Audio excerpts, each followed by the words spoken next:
Jizzax shahridagi Mirzo Ulug'bek mahallasida joylashgan restoranda bir guruh yigitlar tomonidan bezorilik sodir etildi.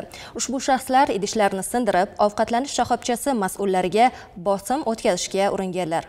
Jabrlanuvchilarning murojaati asosida Jizzax viloyati Ichki ishlar boshqarmasi xodimlari tomonidan qonunbuzarlarni qo'lga olish choralari ko'rildi.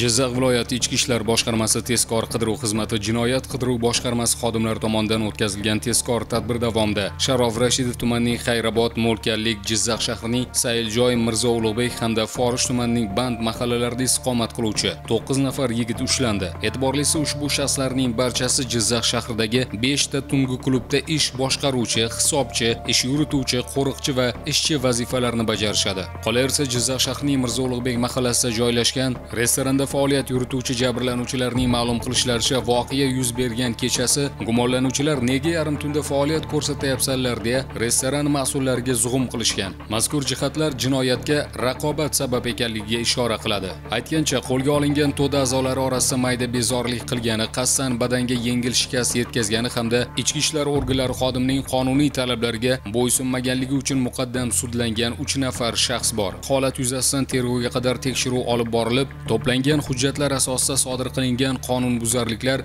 jinoyat ishlari bo'yicha Jizzax shahar sudi tomonidan ko'rib chiqildi. Pirovardda sud gumonlanuvchilarni mayda bezorilikka qo'l urganliklari hamda ichki ishlar organlari xodimining qonuniy talablariga bo'ysunmaganliklari uchun aybdor deb topdi va ularning barchasiga 15 sutkalik ma'muriy qamoq jazosi tayinladi.